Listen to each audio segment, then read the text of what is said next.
Category design. Category design is a business strategy and discipline that helps companies create, develop, and dominate new categories of products and services.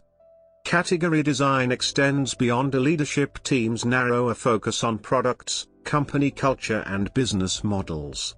Taught in academia as a business and market strategy, it is explicitly deployed by disruptive innovation companies like Uber, Airbnb, and other startup brands. Business magazines such as Harvard Business Review and Incorporated have published articles on the value of category design. Mark Benioff is an aficionado. History. Category design was first proposed in the book Play Bigger.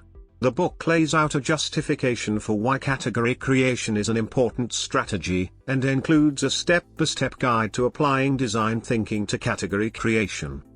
The concepts tie back into recent writings about how our brains work, particularly cognitive biases as described by Daniel Kahneman.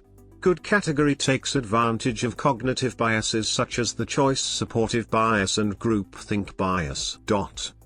After the book was published in June 2016, Mike Maples, a founding partner of Floodgate, published articles supporting the concept.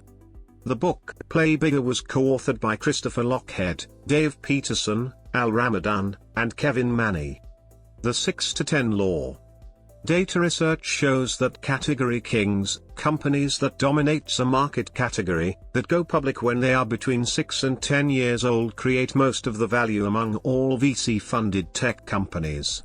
Companies that go public sooner than 6 years old often lose value. Companies that IPO after 10 years old create little value for shareholders. The reason is thought to be that categories take around 6 years to develop, and most of a category's growth happens in that 6 to 10 year time frame. After 10 years, a category is established and growth slows, so share prices level off. This was discussed in a Harvard Business Review article titled How Unicorns Grow.